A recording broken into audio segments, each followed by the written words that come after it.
Dicen que uno se acostumbra a todo, al frío, al silencio, incluso a convivir con la muerte. Pero lo que ocurrió hace poco me enseñó que hay cosas que por más que uno las entierre, terminan regresando. Soy sepulturero desde que tengo memoria. Mi nombre ya ni importa. Nadie recuerda el nombre del que cava tumbas, ¿cierto? Llevo 27 años trabajando en el camposanto de San Cipriano del Monte, un pueblo olvidado entre cerros polvorientos. Aquí, entre lápidas rotas y cruces oxidadas, aprendí a convivir con lo que otros evitan.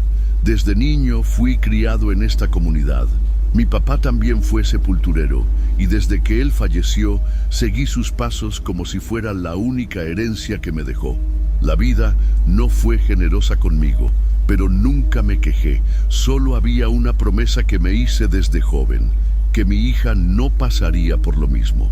Se llama Luciana, y para darle un futuro distinto, trabajé el doble, incluso enfermo, incluso en madrugadas congeladas, todo para pagarle sus estudios, y valió la pena. Hace apenas un mes, me llamó con la voz entrecortada de emoción.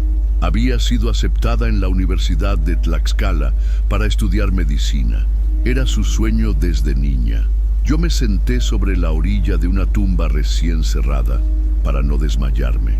Lloré, pero como siempre, lo hice en silencio. Porque los que trabajamos con los muertos rara vez mostramos emoción. Esa noche la recuerdo con claridad. Estábamos en la mesa, comiendo arroz con frijoles y un pedazo de longaniza frita. Luciana hablaba sin parar, contando sobre los laboratorios, los libros, los cadáveres de estudio. Yo no entendía mucho, pero la miraba orgulloso, hasta que soltó una frase que me detuvo la respiración. Papá, los maestros nos pidieron restos óseos reales para un trabajo. Yo dejé de masticar. Me quedé mirándola. Eso no era conversación de padre e hija, pero ella siguió explicando. Dijo que era parte del programa, que los huesos humanos eran carísimos, que casi nadie los conseguía y que algunos compañeros iban a buscarlos por su cuenta, pero era muy complicado. Y luego, entre risas, soltó algo que me heló por dentro. Si usted encontrara un huesito por ahí en el panteón, nadie se daría cuenta, ¿verdad? Rió bajito, como si fuera una broma. Yo no respondí. Solo bajé la cabeza y seguí comiendo. Esa noche no pude dormir. Algo dentro de mí sabía que, si cruzaba esa línea, nada volvería a ser igual. Al amanecer siguiente, el aire de San Cipriano estaba más seco de lo normal. El frío mordía como cuchillo sin filo, y el cielo grisáceo no prometía calor. Salí de casa con la excusa de empezar más temprano, pero en realidad no podía quitarme esa idea de la cabeza. El comentario de Luciana me perseguía, como si algo dentro de mí ya supiera que estaba a punto de hacer algo que no debía. Recorrí los pasillos del panteón con la mirada baja, como si incluso los muertos pudieran juzgarme. Me detuve frente al osario. Ese lugar siempre había tenido una energía rara. Nadie en el pueblo se acercaba a él, ni siquiera los más viejos. La pequeña construcción de concreto estaba manchada por la humedad y el olvido. Su puerta de hierro oxidado, siempre cerrada, parecía una boca dispuesta a tragar a cualquiera que se atreviera a entrar. Saqué las llaves con mano temblorosa. El portón chilló como si se quejara del acto. Dentro, la oscuridad era total. La lámpara del techo llevaba años fundida, así que encendí mi linterna. El aire allí era otro. No era como el resto del cementerio. Era denso, espeso, como si la muerte se hubiera quedado atrapada entre esas paredes. Las repisas estaban repletas de cajas de cartón numeradas a mano. Algunas apenas se sostenían, infladas por la humedad. En cada una de ellas, restos humanos que habían sido exhumados tras años de abandono. Huesos sin nombre, cráneos partidos, fragmentos mezclados como un rompecabezas roto. A veces les dejaban un papelito con el nombre. La mayoría, ni eso. Avancé hasta el rincón más alejado, ese que ni los trabajadores nuevos se atrevían a tocar. Ahí encontré una caja más deteriorada que las demás, empujada hasta el fondo. La abrí con cuidado. Dentro, entre fragmentos de vértebras y costillas, estaba lo que buscaba. Un cráneo entero, amarillento, limpio, aunque le faltaba un pedazo en un lateral, como si se hubiese fracturado con violencia. Lo levanté y lo observé bajo la luz de la linterna. Los dientes aún estaban completos, y aunque sé que es imposible, juro que esa calavera me sonrió. Sentí un cosquilleo en la nuca, como si algo me observara desde la penumbra. Cerré la caja con delicadeza, pero con una culpa que se me clavaba en el pecho. La escondí detrás de otras cajas, como si eso borrara lo que acababa de hacer. Terminé mi turno como cualquier otro día. Al caer la noche, esperé que todos se fueran. Cerré el portón principal del cementerio y regresé al osario en silencio. Tomé la caja, la envolví en una bolsa de plástico naranja, de esas que se rompen solo con mirarlas. La cargué bajo el brazo como si llevara un almuerzo. Caminé hasta mi casa en penumbras, pero ese trayecto corto, esa vez, pareció interminable. Y no lo sabía aún, pero con cada paso, algo o alguien venía caminando conmigo. Esa noche, al llegar a casa, Luciana estaba en la sala, recostada en el sillón, deslizando los dedos por su celular. Al verme entrar, levantó la mirada. Notó de inmediato que algo no andaba bien en mi rostro, pero no dijo nada, solo esperó. Coloqué la bolsa sobre la mesa y, con manos torpes, saqué la caja. La abrí frente a ella. Por un segundo no hubo palabras, solo sus ojos, brillando con una mezcla de fascinación y respeto, contemplando el cráneo. Era como si hubiese recibido un tesoro. «Papá, está perfecto», murmuró. Lo tomó con ambas manos como si fuese de cristal. Lo miraba desde todos los ángulos, como si pudiera aprender algo solo con tocarlo. Después se dirigió al patio trasero. Allí, junto al lavadero, teníamos una vieja repisa de madera donde guardábamos herramientas, botellas vacías y trapos de cocina. Limpió un espacio, colocó el cráneo y lo cubrió con un trozo de tela oscura. Me quedé en la puerta de la cocina observando todo, con el estómago revuelto. No era miedo, era algo más profundo, más primitivo, algo que no sabía explicar. Le pedí que, por favor, no lo guardara dentro de la casa.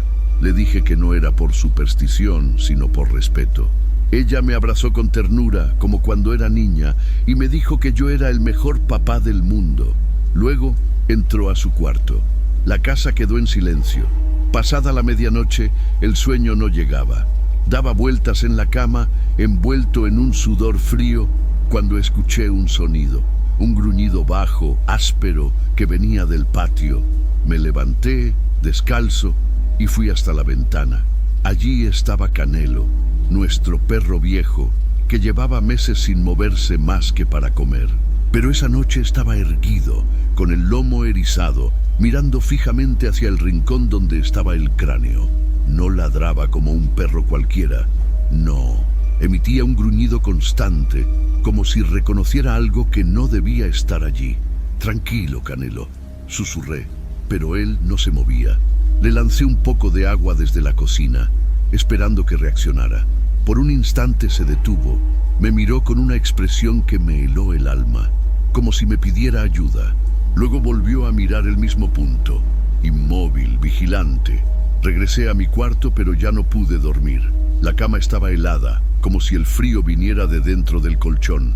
Mi esposa dormía destapada, ajena a todo, pero yo temblaba. Era un frío distinto, no de clima. Era un frío que parecía tener conciencia, que respiraba, y cuando cerraba los ojos, juraría que escuchaba un sonido metálico, lento, como un portón abriéndose muy despacio. El mismo sonido del osario. Amanecí con los ojos ardiendo y la cabeza pesada, como si no hubiese dormido nada, o como si algo me hubiera estado mirando toda la noche. Me levanté despacio, puse el café al fuego y me senté en silencio en la mesa de la cocina. Luciana apareció minutos después, despeinada, arrastrando los pies con el rostro medio pálido. Se sentó frente a mí, tomó la taza que le ofrecí y antes de dar el primer sorbo me soltó: «Papá, usted me llamó anoche». Yo me quedé inmóvil. No supe qué responder de inmediato. Ella notó mi expresión y continuó. Escuché que alguien tocó mi puerta despacito, como queriendo no despertar a nadie. Luego oí mi nombre, dicho en voz baja. Parecía su voz. Sentí un hueco abrirse en el estómago. Yo no me había levantado en ningún momento. La idea de que alguien o algo hubiera imitado mi voz me revolvió por dentro. Luciana siguió explicando.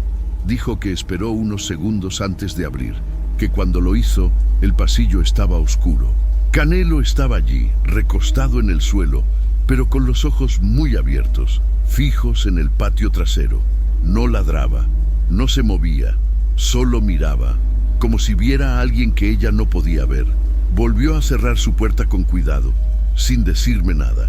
Pensó que tal vez había soñado, pero en el fondo sabía que no era un sueño. Yo no dije nada, solo miré por la ventana hacia el fondo del patio. El trapo oscuro seguía allí, cubriendo el cráneo, pero el aire alrededor parecía distinto, como si algo se hubiera instalado entre nosotros y no tuviera intención de irse.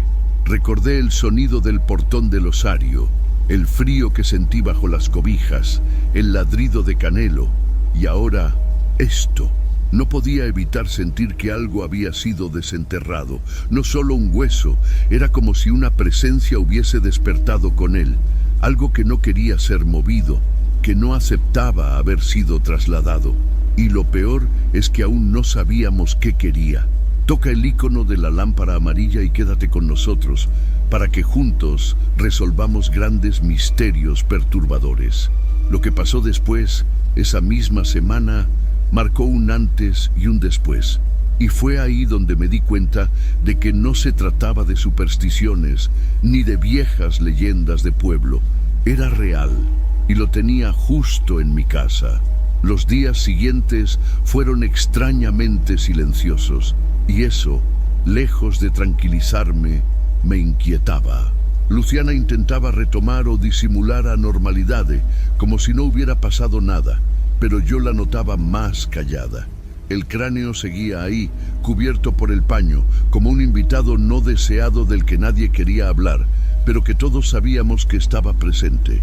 Y entonces ocurrió. Era viernes, poco antes del anochecer. Yo estaba terminando mi turno en el cementerio. Había barrido algunos senderos, arreglado una cruz rota y estaba a punto de guardar las herramientas en el cuarto trasero, cuando un sonido seco y brutal me hizo girar en seco. ¡Crack!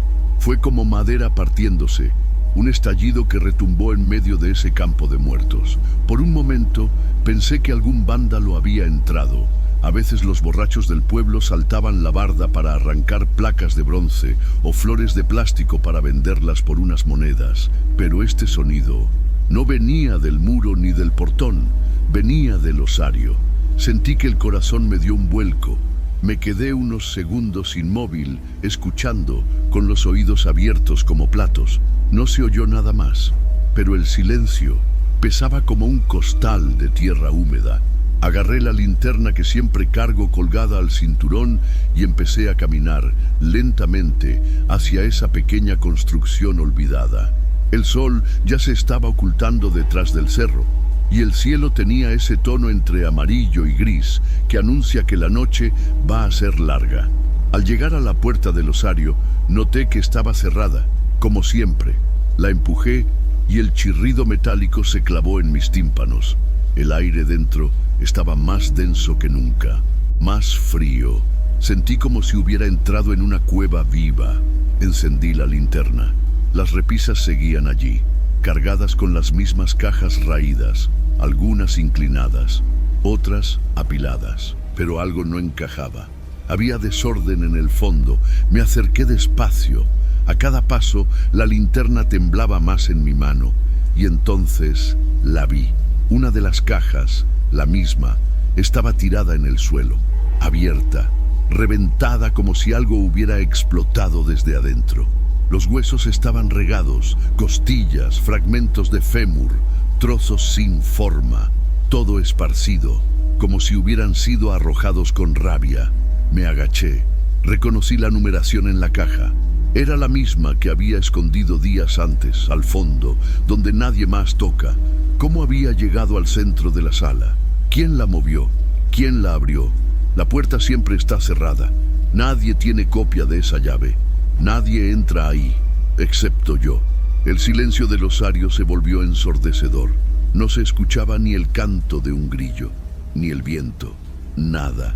Y sin embargo, sentía una respiración ajena, una presencia quieta, esperando algo.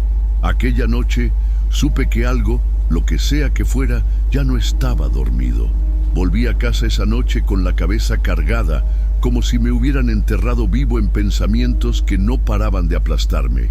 Me senté en la mesa, frente al café frío de la mañana anterior, y puse la caja sobre la madera con cuidado. Aún sentía las manos heladas, como si el osario se hubiera quedado adherido a mi piel. Algo me decía que tenía que saber quién era. No podía seguir ignorándolo. Tal vez, si entendía de dónde venía ese cráneo, podría encontrar una forma de devolverle la paz, o de quitármelo de encima. Así que al día siguiente, regresé al cementerio con un solo objetivo: revisar los antiguos registros. En la oficina del fondo, casi olvidada, había un librero metálico cubierto de polvo y telarañas. En uno de los estantes estaba el gran libro negro de inscripciones, un volumen grueso de pastas duras que guardaba los nombres y fechas de cada persona enterrada desde los años 80. Pasé página por página, con los dedos manchados de tierra y tiempo. La mayoría de las anotaciones estaban hechas a mano, con letra fina, difícil de leer, algunas ya desvanecidas por la humedad. Los ojos me ardían, pero no podía parar, y entonces lo encontré. El número, garabateado en el costado interior de la caja, coincidía con una entrada casi borrada. No tenía nombre, solo decía: desconocido, hombre, aprox, 28 años, ingreso, invierno de 1998, causa de muerte no determinada, enterrado en fosa común por falta de familiares, procedencia desconocida. Eso era todo. No había nadie que hubiera ido a dejarle flores, nadie que llorara por él. No hubo ataúd, ni ceremonia, ni palabras, solo una cueva cavada con apuro. Y después me quedé mirando esas líneas por minutos. Fue como recibir un golpe en el pecho. Sentí una punzada de culpa tan profunda que tuve que apoyarme sobre la mesa para no caer. Lo había sacado del único lugar donde había encontrado silencio. Lo arranqué de su anonimato para convertirlo en objeto de estudio. Y entonces comprendí algo. No era enojo lo que sentía esa presencia. No era furia lo que me rondaba en las madrugadas. Era tristeza, era soledad. Era el dolor mudo de alguien que no fue recordado ni siquiera al morir. Pero al mismo tiempo, algo me decía que ya no bastaba con entenderlo, porque había cruzado una línea, lo había despertado, y ahora ya no solo quería ser reconocido, quería ser visto. A esa altura, el ambiente en la casa ya no era el mismo. No lo hablábamos, pero se sentía. El aire era más espeso, las noches más largas. Hasta el ruido del refrigerador parecía más fuerte.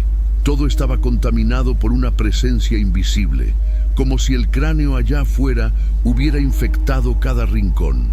Esa noche, el silencio se rompió de golpe. Me desperté de repente, empapado en sudor. La habitación estaba completamente oscura. El ventilador estaba apagado, y lo juro por todo lo que amo, yo no lo había desconectado. Escuché pasos, lentos, como si alguien caminara descalzo por el pasillo de madera. La cama crujió cuando me incorporé. Mi esposa seguía dormida. Miré el reloj. Eran las 3:14 de la madrugada, la hora exacta en que, según dicen, las cosas del otro mundo se sienten más cerca. Me levanté sin encender la luz. Caminé hacia la sala, guiado por el reflejo pálido que venía del patio. Y ahí, en la penumbra, lo vi. Una figura. No era una sombra, no era un mal sueño. Era una silueta alta, delgada, encorvada, parada frente a la repisa donde habíamos dejado el cráneo. No hacía nada, solo estaba ahí, inmóvil, observando, como si estuviera esperando algo. Mi garganta se cerró. No podía gritar, no podía moverme. El aire se volvió denso, como si me envolviera un plástico invisible. Y entonces, en un segundo, esa figura giró la cabeza hacia mí, pero no tenía rostro, solo un vacío oscuro, como si dentro de esa silueta no hubiera nada. Di un paso atrás y tropecé con una silla. El golpe hizo ruido. Encendí la lámpara de inmediato y desapareció. No quedaba nada, solo Canelo, en el umbral del cuarto de Luciana, con los ojos brillando en la oscuridad. No ladraba, solo observaba el mismo punto. Fui al patio. El paño que cubría el cráneo había sido removido de nuevo. Esta vez estaba doblado cuidadosamente a un lado. El cráneo, sin moverse, parecía distinto, como si los dientes se hubieran cerrado un poco más, como si la mandíbula estuviera tensa. Volví adentro temblando. Me senté en el sofá con la cabeza entre las manos. El frío que sentía ya no era físico, era un frío que nacía de dentro, que se adhería al alma. Un frío que no se quitaba ni con cobijas ni con café. Y lo peor de todo es que por primera vez en años sentí miedo en mi propia casa. Un miedo real, no a un ladrón, no a la muerte, sino a lo que había traído conmigo desde ese lugar maldito, y que ahora, claramente, no estaba solo. No esperé que amaneciera. Aún con el temblor en el cuerpo y la garganta seca como tierra agrietada, me puse los mismos pantalones del día anterior. Agarré la linterna con una mano y con la otra tomé el cráneo. Esta vez no lo cubrí, no lo envolví. Lo sostuve como se sostiene algo frágil y sagrado. Salí sin hacer ruido. El cielo estaba oscuro, sin estrellas, y el viento soplaba como si arrastrara palabras que nadie entendía. La calle estaba vacía, y ni siquiera Canelo ladró al verme cruzar el portón trasero, como si supiera que no era momento de interferir. Caminé hasta el cementerio sintiendo que cada paso pesaba más que el anterior, no por el cansancio, sino por la culpa. Al llegar al osario, la cerradura chirrió como si también me reclamara. El aire dentro era aún más frío que antes, como si el lugar me estuviera esperando. Apunté la linterna hacia el fondo, hacia el rincón donde todo había comenzado. Me arrodillé frente a la caja vieja, aún maltrecha, con sus bordes colapsados por la humedad. La abrí lentamente. Los restos estaban ahí, desordenados, con marcas de haber sido movidos con violencia. Colocarlos de regreso no era una tarea rápida. Era como armar un cuerpo roto con pedazos de historia. Con manos temblorosas, acomodé el cráneo entre los demás huesos. Lo hice con respeto, no por miedo, sino porque finalmente entendí que eso no era solo materia seca. Era alguien que alguna vez caminó, habló, respiró, y que fue sepultado sin nombre, sin oración, sin una lágrima. Me quedé ahí, arrodillado con la cabeza baja, y pedí perdón, no en voz alta, no con palabras grandes. Solo dije lo que me salía. Lo siento, no sabía, no fue con maldad, y mientras lo decía algo cambió en el aire, como si el osario hubiese soltado un suspiro largo, como si por un momento el frío cediera. No del todo, pero suficiente para hacerme pensar que había hecho lo correcto. Cerré la caja con cuidado, la empujé hasta el fondo de la repisa, al mismo lugar donde la había encontrado por primera vez. Me quedé un minuto más, sin moverme, escuchando, esperando algo que no llegó. Y eso fue lo más extraño. No hubo ruido, no hubo susurro, no hubo sombra, solo un silencio tan profundo que me hizo temer que ya no había vuelta atrás. Salí sin mirar atrás. Cerré la puerta y me fui caminando de regreso a casa con el corazón un poco más liviano, pero sin paz. Sabía que había devuelto lo que no era mío, pero no estaba seguro si eso bastaba. Cuando regresé a casa esa mañana, el sol apenas empezaba a asomarse entre los tejados viejos de San Cipriano. Las sombras eran largas y el aire seguía pesado, como si la noche no hubiera terminado del todo. Entré por la puerta trasera en silencio, esperando que nadie me viera. Pero Luciana ya estaba despierta. Estaba en la cocina, con una taza de té caliente entre las manos. Me miró con esos ojos suyos, inteligentes, que todo lo notan, y supo que algo había pasado. No dijo nada de inmediato, solo esperó. No podía contarle la verdad. No porque no confiara en ella, sino porque sabía que algunas cosas no se deben compartir. Algunas cargas no se pueden repartir. Así que inventé. Le dije que Canelo había tirado la caja por accidente, que al intentar morderla, la destrozó y que los restos quedaron regados por todo el suelo del patio. Le dije que, al ver eso, decidí que ya no servía para nada y que lo había desechado. Ella frunció el ceño. No me interrumpió, pero se notaba que no estaba convencida.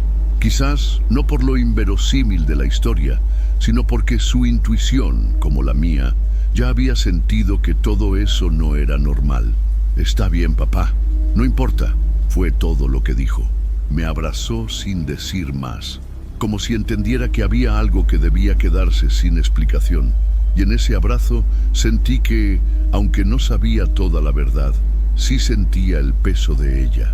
Los días siguientes pasaron en un ritmo extraño. Luciana empacó sus cosas para volver a la universidad. Sus vacaciones habían terminado, y con ellas algo en esta casa también cambió.